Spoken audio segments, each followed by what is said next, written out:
Welcome, my friends, to our live stream class. You'll find this on my Facebook and YouTube pages and IMCW's as well. So I'd like to begin thanking you. It just feels so gratifying to have us gather together like this. We have people from 45 countries around the world. See if you can feel that in the atmosphere. And it's just such a beautiful way to connect hearts and minds. And so in that spirit, we'll begin our meditation, and the title of this meditation is Embodying Metta, which is loving kindness, really bringing the felt sense of loving kindness alive in our bodies.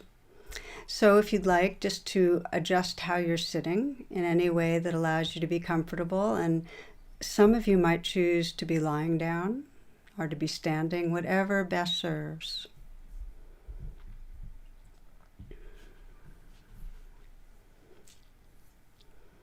Closing your eyes, taking a few full breaths. And let these breaths gather your attention, collect you, bring you right here. Nice deep in full, out completely. Filling the lungs with the in-breath, releasing with the out-breath.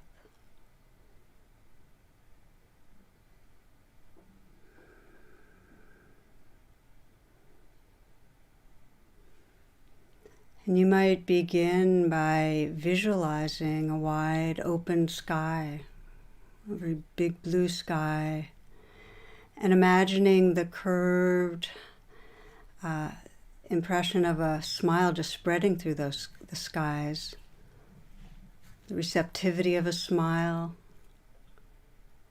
the openness of a smile. And then imagine your mind can merge with that wide open sky, so your mind is filled with the curve of a smile. And with that openness and that receptivity.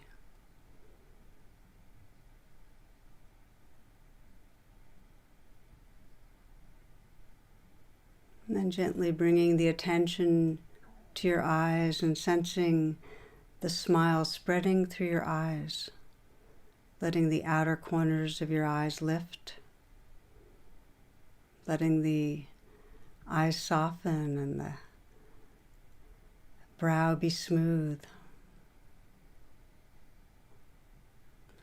So your eyes are smiling.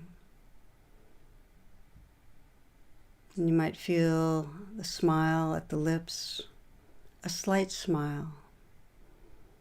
What Thich Nhat Hanh calls smile yoga, because it sends a message to your entire nervous system to relax. It helps you get in touch with a sense of benevolence and ease. See if you can feel the inside of your mouth smiling. The eyes are smiling, the mouth is smiling, and letting all the little muscles of the face relax.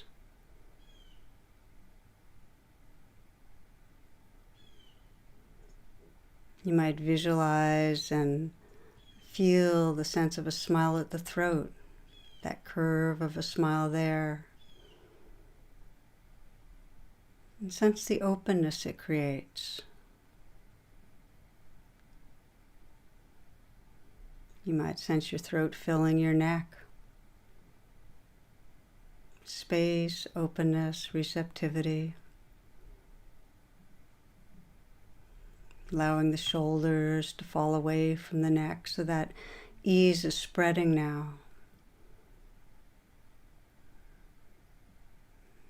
Feeling the length, the volume of the arms, and letting the hands be soft. You might soften the hands again, let them rest in a very easy, effortless way.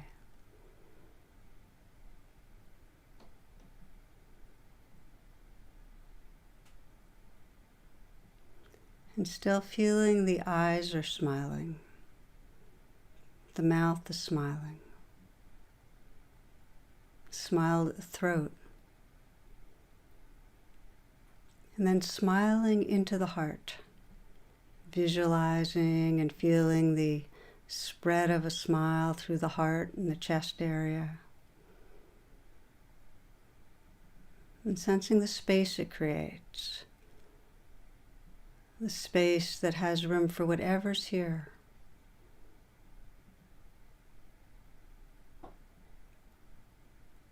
And letting that sense of a smile, the heart, just radiate outward, further relaxing the shoulders, the arms. Feeling it radiating and relaxing the upper back, mid-back, lower back.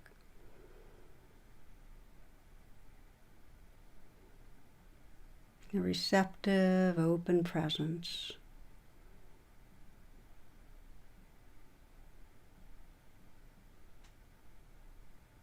The eyes are smiling.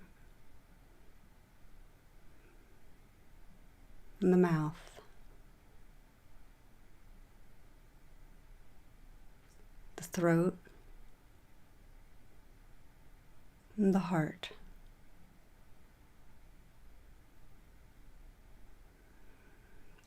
And now letting this next breath be received in a softening belly. This breath. And now this one.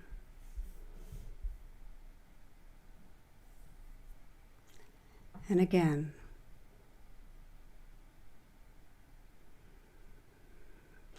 Relaxing through the lower torso, and you might visualize and have the felt sense of a smile spreading through the belly. And sense how that openness of a smile makes room for whatever's here. Feeling the aliveness, the space in the belly.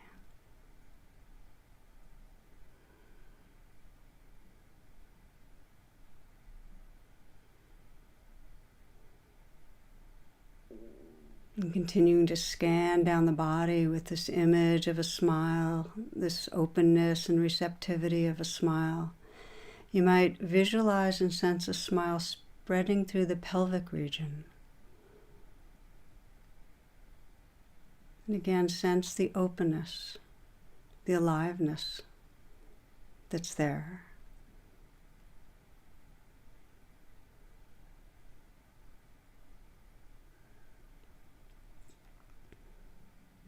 Letting that receptivity and openness spread through the legs, the feet.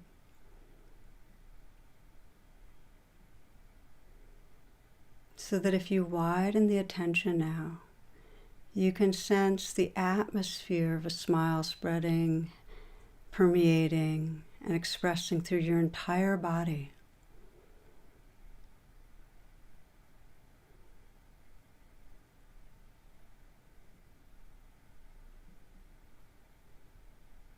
Sensing the space around you filling with a smile.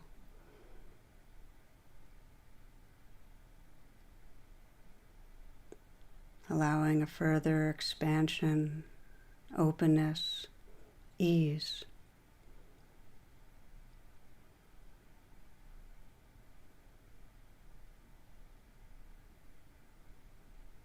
And you might deepen your attention and notice if there's any part of your body, sensations or your emotional body that is asking for a healing attention.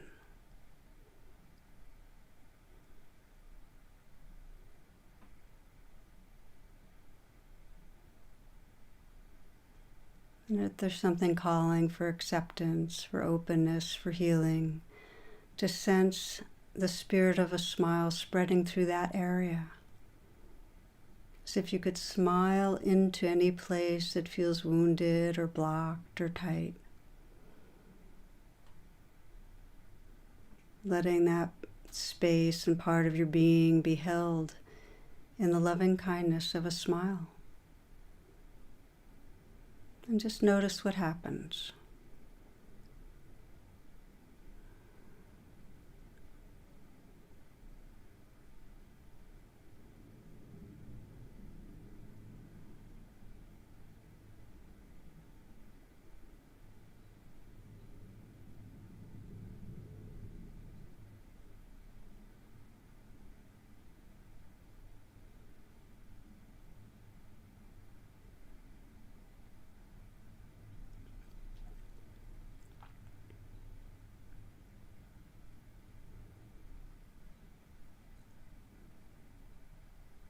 continuing in presence now. You might sense in the foreground the gentle movement of the breath.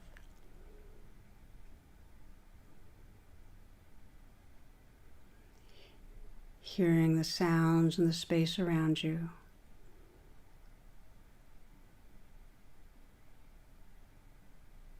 And feeling the aliveness of the body moment to moment.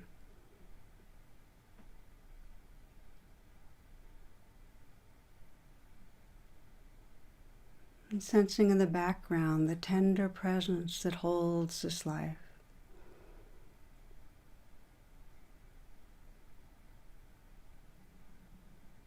And if anything arises that calls your attention, sense that you can bring the spirit of a smile, that loving kindness and care, offering space, gentleness, warmth to the life that's here.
you might notice where your attention is right now.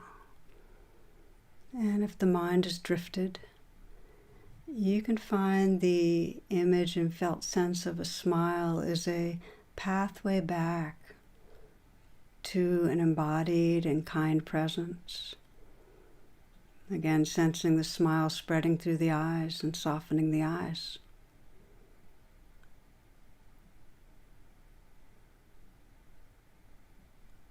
Slight smile at the mouth, feeling the inside of the mouth smiling.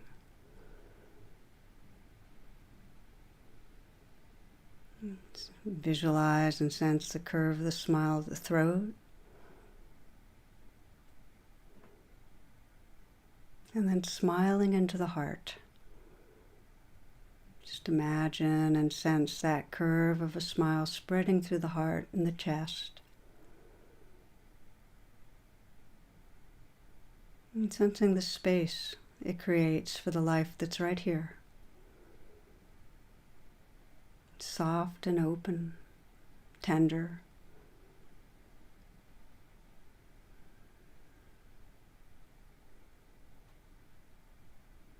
Just breathing with whatever you're experiencing, relaxing with whatever you're experiencing.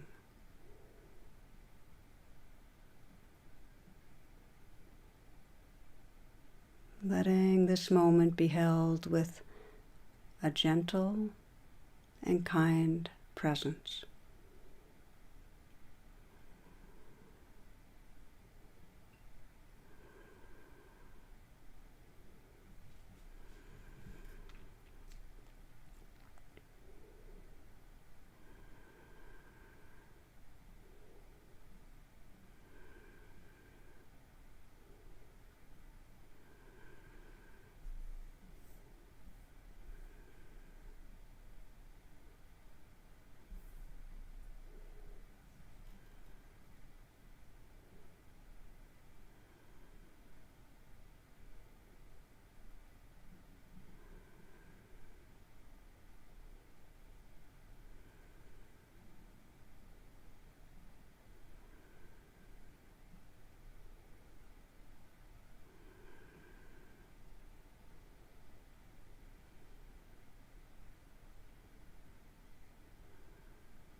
You can start fresh in any moment, inviting the spirit of a smile, that fundamental friendliness towards life, into your body.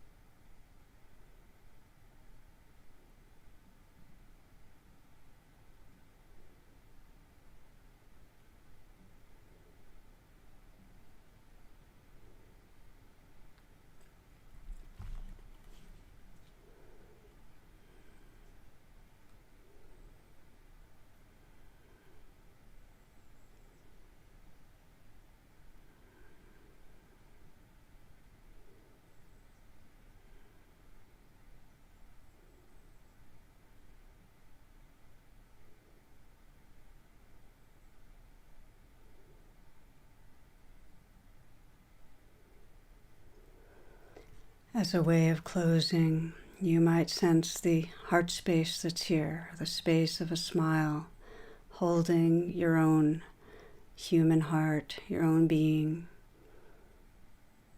And sense from that heart space whatever message of care, whatever offering or prayer you'd like to offer to yourself in this moment. What's your wish for yourself?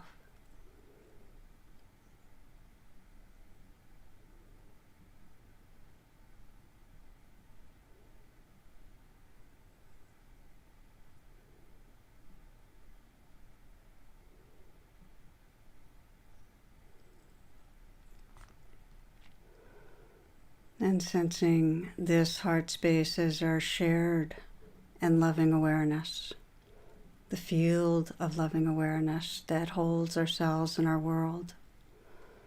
We close together with our shared prayer that all beings everywhere feel held in loving kindness, filled with loving kindness, that all beings everywhere live their lives from this awake heart of loving kindness.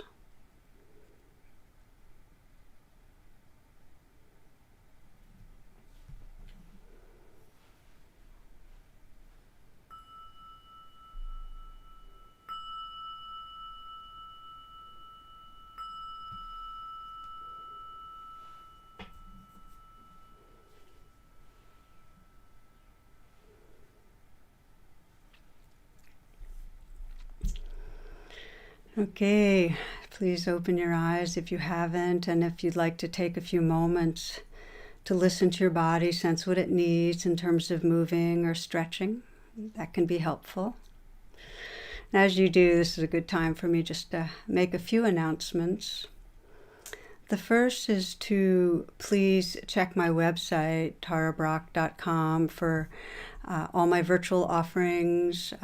By way of note, each Saturday I've been doing a question answer. It's called a satsang, which is the awakening of truth in community. And it's under the events on my homepage, so you might save yourself a spot for that. Also to check out imcw.org for live streamed offerings that are made available by our local DC area teachers. And this week, our Affinity Online offerings are for women and young adults. The movement class before this and the discussion groups that follow, all the links, the call information's on Facebook. And finally, the discussion groups will begin directly after my talk. So if you want to participate in them, just go right back to that link and jump in. I like to remind each week that these teachings are offered freely, and this is part of the Buddhist tradition, and your donations make a huge difference. They let us keep on doing what we're doing, and we love to make this available. So if you're under any sort of financial stress, you are entirely welcome, and there is no pressure. If you can afford it, whatever you give, please know that we appreciate deeply. So thank you. The recommended gifting is $10, but again, it's whatever you feel moved to offer, and the links are found in the description. Okay, we'll take a short pause, and then I'll begin the formal talk of the evening.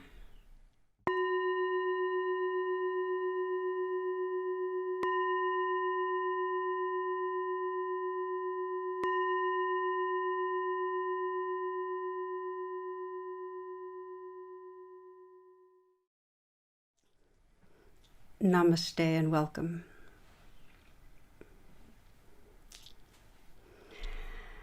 I'd like to again say how glad I am to have you with me, and I'd like to start this talk with a story that some of you might remember. I've been, for over the decades, inspired by Jarvis Masters.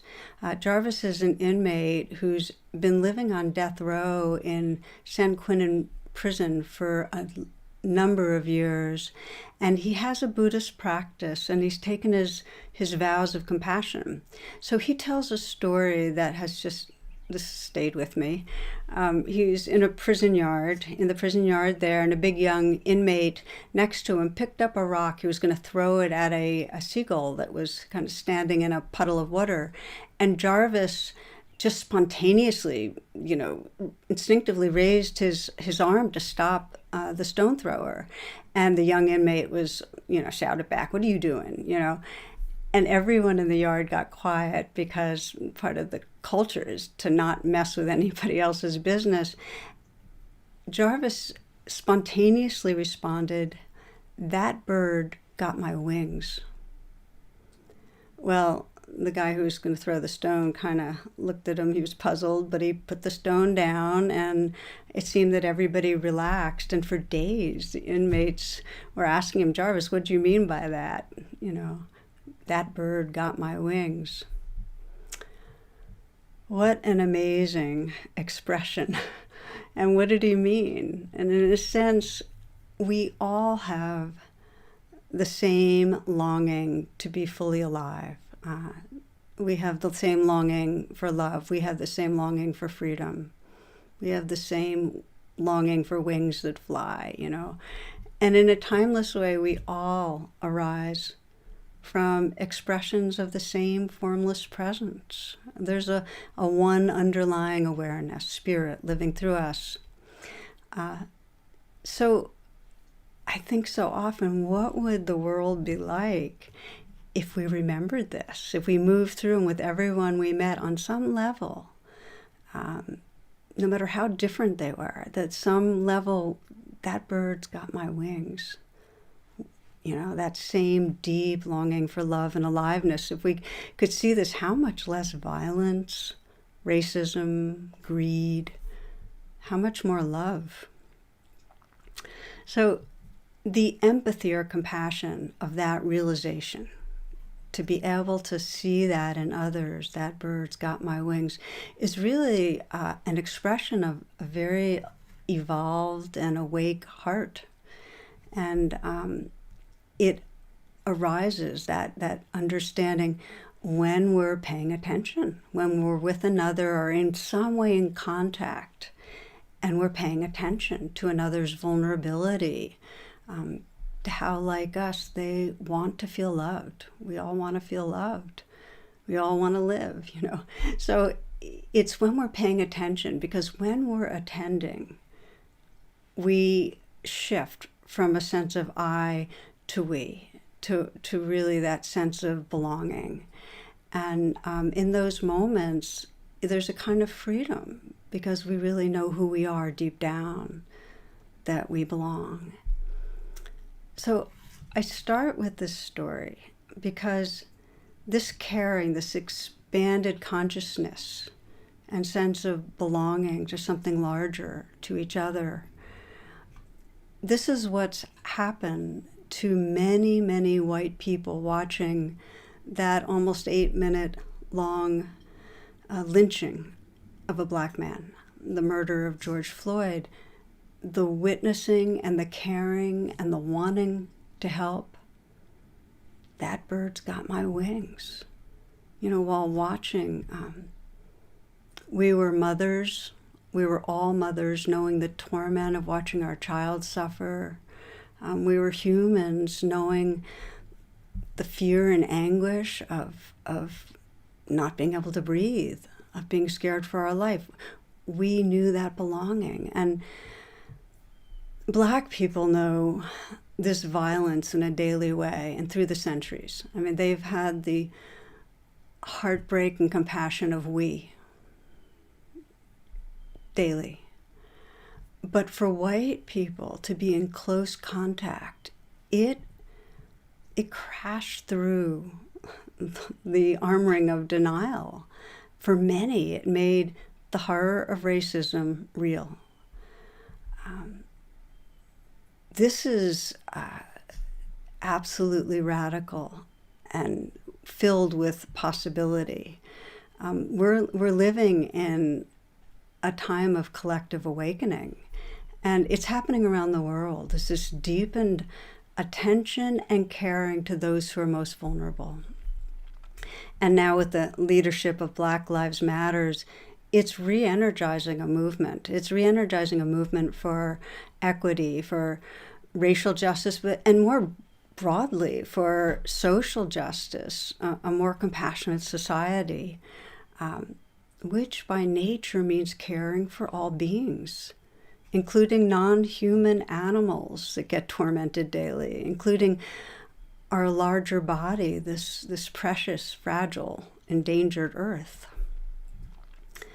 So, as we know, movements swell and movements shrink.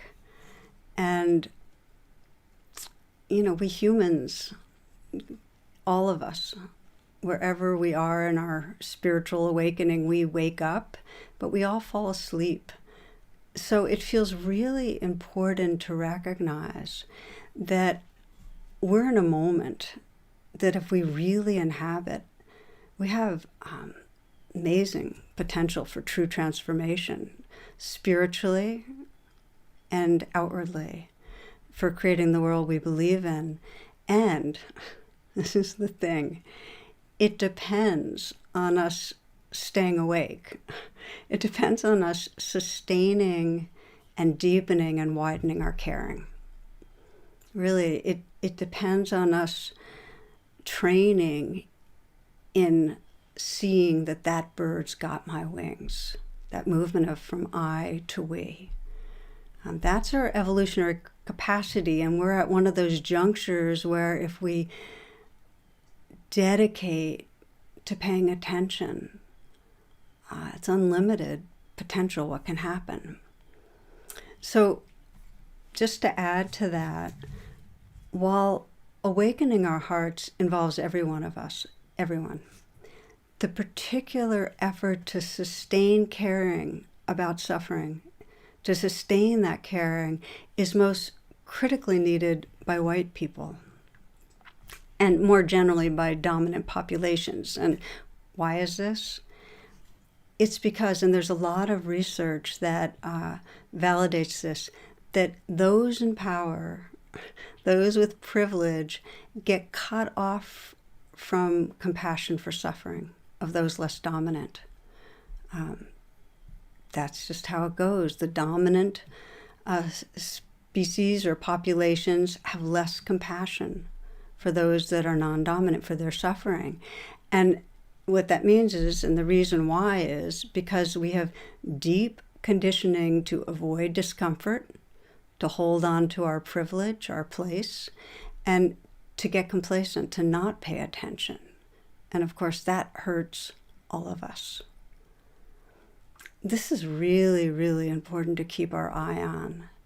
And it has to do with, in our spiritual path individually and collectively as a society, that we kind of wake up and then we get complacent. And I'm emphasizing the role of white people, speaking as a white woman. There are many expressions of dominance. So it's not just white, it's class, it's sex, it's ability, it's religion. So and they're all intersecting. So each of us to heal and to evolve our consciousness needs to attend to when we get cut off from compassion, each of us, and how it plays out. As one spiritual master put it, that loving means not leaving anyone out of our hearts. So this is, to me, like the compelling question of our time, is how do we sustain our caring? And it's the inquiry for tonight, and I suspect this will continue to be a series of talks. How do we sustain and live from that sense of we, from that realization that bird has my wings, that we really belong? This has been brought up in many, many different groups I've been with. One woman I'm remembering from a few weeks ago in my Saturday satsang, the question answer, she talked about her deep caring for being a white ally, waking up from racism, and the fear that she'd get pulled off course. She'd lose her fervor because it's happened before. And she spoke for so many of us. And we can think of it in a broad way that many of us have a very real intention to love well. I mean, you might think for yourself, just knowing who you are, that's an intention in there. And we know how every day, even though that's our intention, if we're honest, how we go into a trance. We know every day how we go on automatic, how we get really preoccupied in small-minded ways of how we can get this done and be more comfortable there and defend ourselves here and get caught in our judgments, and we turn on ourselves, but we get caught in trance. There's a wonderful description of of how it happens, this big squeeze that we're in, where in some deep way we know that we long to love without holding back and to really have inclusive hearts. And we've tasted that at different times, and how daily we get caught in something smaller, the big squeeze. And as a society, we are an attention deficit society. We get revved up on something and it's like the front lines of our consciousness and the news and everything, and we forget quickly. We might care and protest and march, and then we go back to a very dissociated normal. And I say we, of course it's not everyone, but it's enough of a pattern that it's important to look at.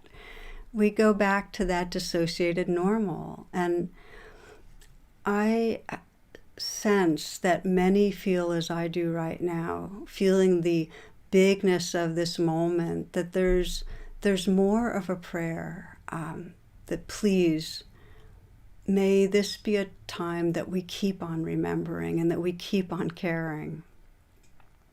May this truly move us towards a more loving world.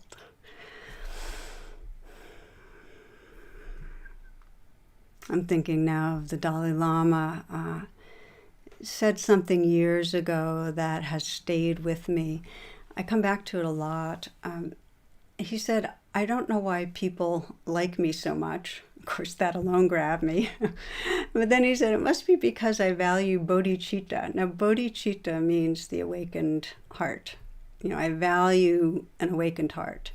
And then he said, I can't always claim to practice, but I care about it. I care about caring. Care about caring. I wish we were alive right now. This is the time I'd pause and say, how many of you can relate to that? That you're not always actively caring, but you care about caring. Well, I can say for myself, yeah. It's often though, because of the big squeeze, because of that trance in the background. And I know for so many of us, when we get preoccupied and we get speedy and we're on our way somewhere else, it takes something to pierce the bubble of our trance and bring us back to active caring, where we're actually feeling that sense of tenderness and belonging. And maybe somebody dies, or we witness a suffering as we just have collectively in a more in-our-face ways, and something gets pierced. Our heart, sometimes our bubble gets pierced by goodness. We see somebody who's giving themselves wholeheartedly. We see the goodness of other people helping. The Buddha taught that the world arises from the tip of intention. I think that's an amazing, just that line, that the world arises from the tip of intention. And in the Buddhist tradition, remembering what we care about, remembering our intention, is a formal practice that is designed to help us come back home when we've gotten when we've gotten waylaid. So it's one of the most powerful practices for times like this, when we want to keep remembering. I'll share my practice a little. I bookend the day with formal meditation. I find I start the day with it and I end the day with it, and then throughout, hopefully, there's an informal practice of presence, because meditation doesn't have anything to do with being in a certain posture or aiming the mind in a certain way. It's the quality of presence. But I do a formal practice at the beginning and the end of each day. The end is shorter because I'm tireder. And as part of that formal practice, I always set my intention. I remember what matters to me. So I take some moments, and in some way, and it's different language and different moments, I'll be whispering, please may this heart be open. Please may I live from caring. And if it's at the beginning of the day, I'll often sense what's up ahead for the day, who I'm going to be in touch with, and just imagine in those encounters just remembering as if that was the last time I was going to see that person, or just remembering to have a tender heart. And then at the end of the day, in my meditation, I'll review the day and sense what happened. And often there's a real distance between how I wish I had showed up and how I actually showed up. And I've learned, and this has been over the years of working with judgment and so on, that to really hold that with kindness. And what I find is that just by seeing where I wasn't present, I'm a little more alert and awake to the next round. Just seeing it and feeling I wish I had been there, I'm more there. It's a powerful practice. And even if you go through the motions when you are saying, please may I be open-hearted, because deep down our waking up hearts really long for that, it actually brings us more into that field.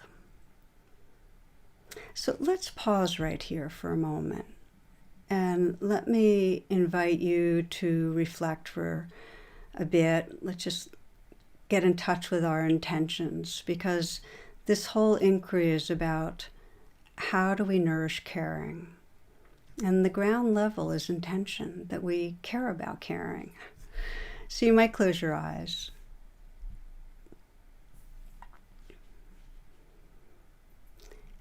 Take a few full breaths.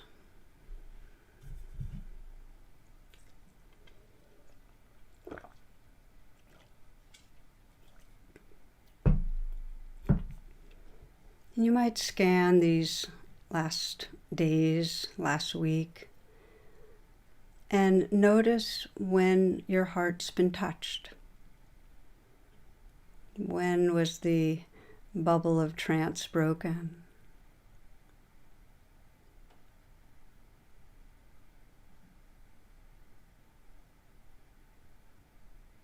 For many, it might have been watching the video of George Floyd. For others, it might have been seeing others being moved, being touched. Might be something else going on in your personal life where you with someone who's suffering, or you might have seen something beautiful. When's your heart been touched?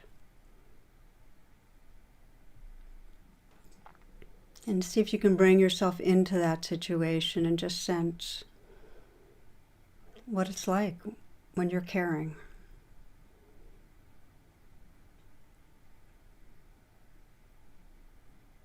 When your heart is concerned for another or appreciating another.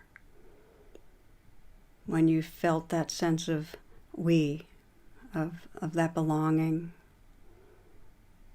And just notice how it feels like home. In some way, it feels more like who you really are than the moments and stories and in trance.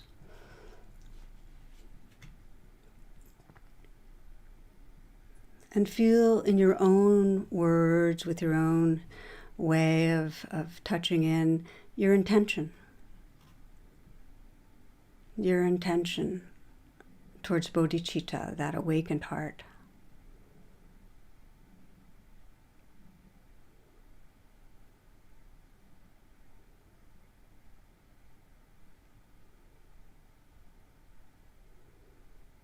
And you might even sense for the next day, who might you be with?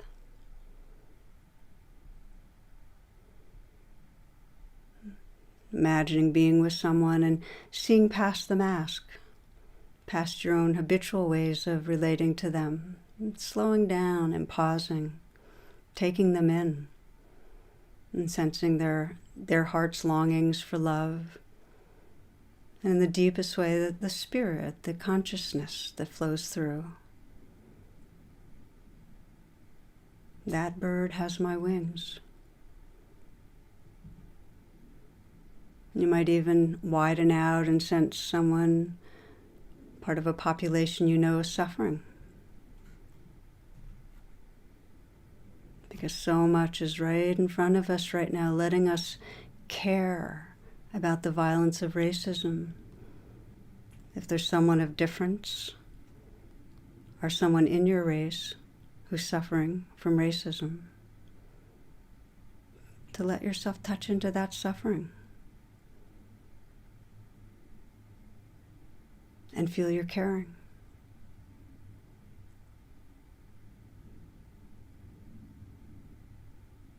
That bird has my wings.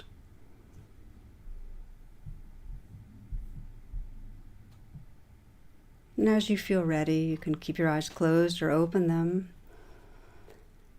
So we begin the ground level, if we want to nourish our caring on the spiritual path and collectively in a societal way. Just remember that it matters.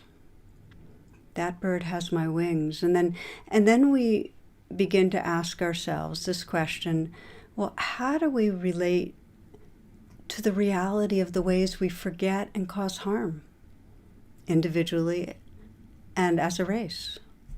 And most in our individual lives have people we've hurt. We know that. If we scan through our lives, there are people we've ignored that we just weren't paying attention to because we were preoccupied. Sometimes it's our children. People we've judged and hurt with our judgment. People we've betrayed. People we've deceived, aggressed against. Other species that we've aggressed against. And then collectively, especially if you sense where you're a dominant population, such as white person to other races, there are beings that we have violated for centuries. How do we relate to that? So I'm posing a really big question, and I don't want to in any way pretend it's not the question that so many of us in the society are grappling with. And it deserves a deep attention. And there are brilliant books out, people that have immersed in a way that I have not. White Fragility by Robin DiAngelo. How to Be an Anti-Racist by Ibram Kendi. On my website now, I have an anti-racism landing page, and you can find these and others on that. So tonight, for the remainder and for the next weeks, I'd like to explore how cultivating a compassionate presence can serve us in looking at this question of how to respond, how to respond to the harm we've caused. And I want to begin by saying that self-compassion is necessary. If you hate yourself for the ways you cause harm, if you hate yourself for your anger or your blindness or for lashing out or being judgmental or defended or numb, if you hate yourself for not having paid attention, that hate will actually solidify your sense of separateness. It actually reinforces the blocks. It'll keep you from sensing the we. So the fear is, if I offer self-compassion, let's say to my racism, to ways I've caused harm, if I forgive my racism, if I forgive my judgments and my feelings of superiority or my complacency or whatever it is, that's just going to keep me causing harm. How will that help?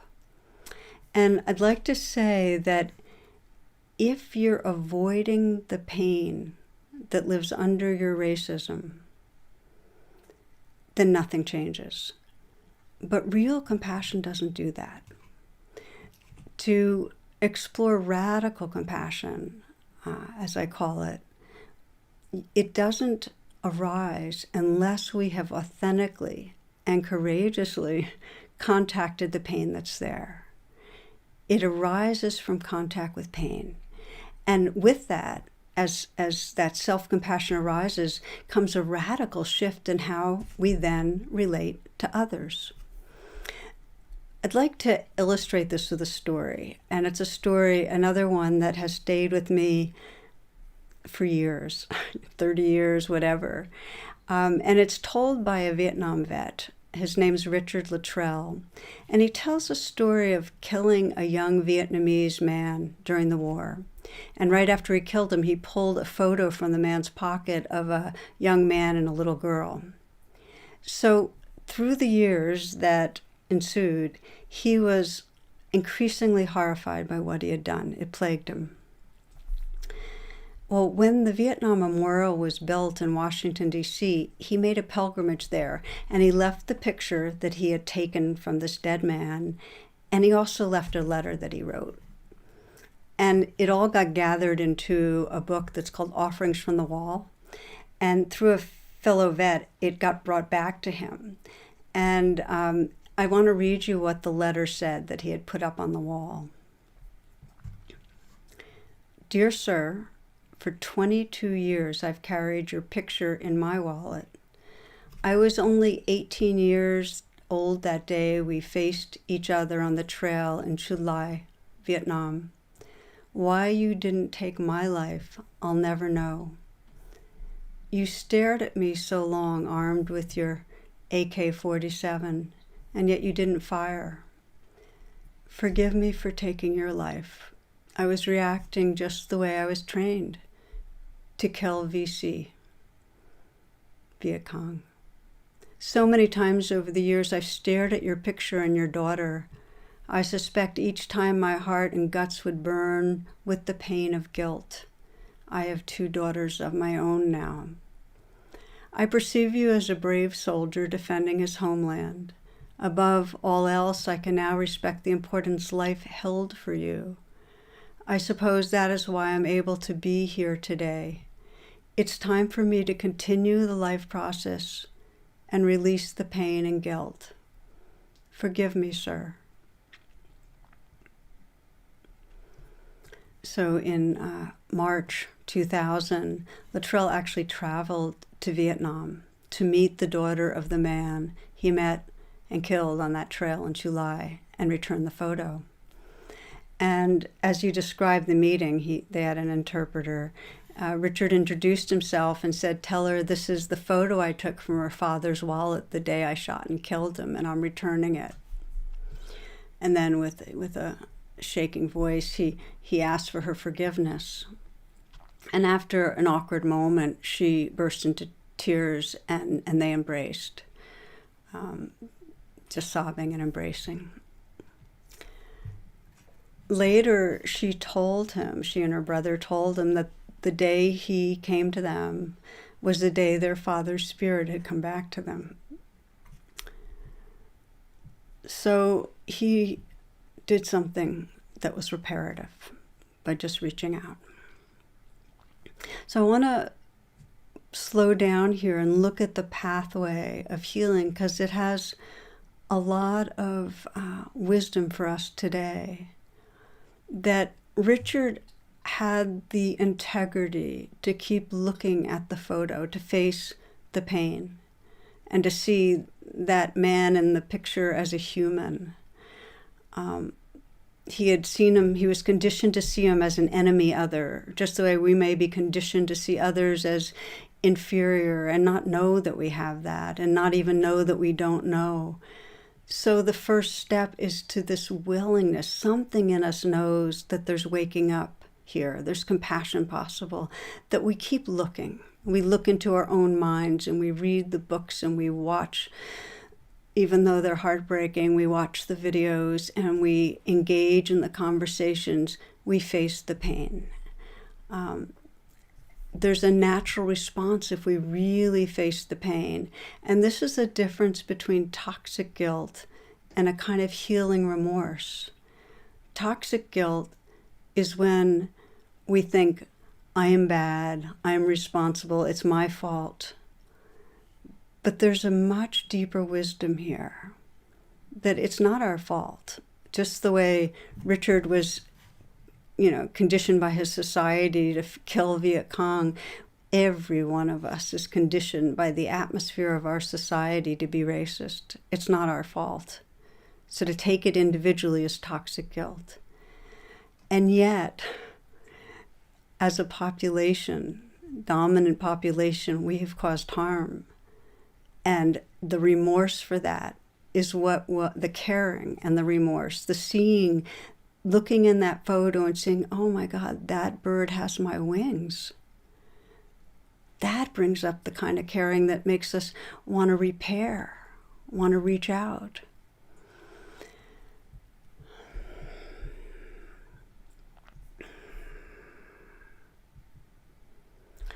I think one of the most important pieces that for many of us helps us is to know that it has to be uncomfortable. Just like a chicken needs a shell for a while, but to wake up out of it, you have to kind of peck through it and let it shatter. There's an uncomfortable that every one of us has to feel if we want to wake up out of the illusion or trance that creates a different, bad, or inferior other. It's going to hurt. And if we can keep holding hands with each other and having the willingness to hurt, to not feel good about ourselves, because that's what it feels like. It feels there's a feeling of real pain in causing hurt. It doesn't have to be toxic guilt. It just feels bad. To be willing to feel that will then allow us to act in a way that's reparative, because there's a sense of movement from I to we, that we're doing it for all of us. We're raising our voices, we're acting for all of us. And I love the way Cornel West puts it. He says, love is what justice looks like in public. It's our way of deepening love. I know we don't want to let this moment we're in fade back to the old normal, and it doesn't have to. So my friends, our dedication, if we care about caring, is to keep attending, to keep connecting to where the hurt is within ourselves and our society as part of seeding the world that we really long for. In my own life, I am grateful for any moment when the reality of suffering in some way wakes up my heart. And as a way of closing, I'd like to share such a moment. Last Thursday, I was part of an event, and one of the speakers was Van Jones, who's a friend that I love and greatly, greatly respect. And what Van offered, it nourished my caring, and I think you'll feel the same. So for our closing reflection, I invite you to watch and listen and mostly let yourself be touched. I'm glad that we're doing this week. If we had done this a week ago, I probably couldn't have been a part of it, just because there was so much heartbreak. I think the world saw something that's been happening in our country for centuries. It saw a Black man lynched by a white man. That's what that was, that video. And it broke us.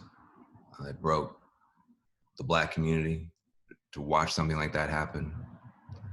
1 minute, 2 minutes, 3 minutes, 4 minutes, 5 minutes. Starts calling out for his mother. His mother's been dead for years. 6 minutes, urinating on himself, begging for his life. 15 times, I can't breathe. The community screaming in horror. 8 minutes and 46 seconds. These videos have been a part of American life now for almost 7, 8 years. It was always, oh, well, it was a quick decision. The cops got to defend himself. He was talking back. He was fighting back. What do you want? What do you expect? You can't second guess the police. But this one, filmed from beginning to end, stunned the world. And for all of the times that we have been lynched, we've never had a situation where 1 billion people could see it all at the same time on their smartphones. And it shoved a piece of glass into the eyeball of everybody on the planet, and it hurt them. People couldn't sleep having seen it. They couldn't rest. And if we had tried to have this conversation a week ago, we probably couldn't have had it. But a miracle is taking place. A miracle is taking place. A continent of new common ground has emerged from beneath the waves, where there are 20, 30, 40 million white Americans saying racism is real, more real than I thought. There's something wrong with our justice system. It's more broken than I knew. What can I do about it? As an African American man, it's a miracle. It's all I've wanted. It's just an acknowledgement that what is happening, and that we need to do something about it. And now we're in the middle of something we don't know what it is. We don't even have a name for it. The civil rights movement wasn't called the civil rights movement at the beginning. At first, it was just people trying to fix a problem. And later on, they called it the civil rights movement. We don't know what this is. NASCAR says they're not going to let Confederate flags fly anymore. The NFL is apologizing for not supporting Colin Kaepernick's peaceful protests years ago when he was trying to call attention to this. You have people, corporations across the world saying Black Lives Matter. What is this? We don't know what to call this. 1964, they called it Freedom Summer when those students went south to register voters. Some were killed, some were beaten, but they changed history. But they didn't call it Freedom Summer then. They called it was 2 years later when a book came out called Freedom Summer. They didn't know they were in Freedom Summer. So we're in some awakening, some great awakening, where much more is possible than we had dared to hope for.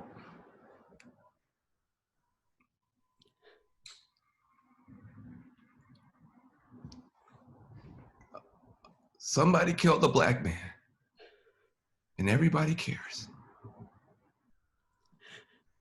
It's a miracle. It's never happened. It's never happened. Somebody killed a Black man, and everybody cares. I wish my parents were here to see this.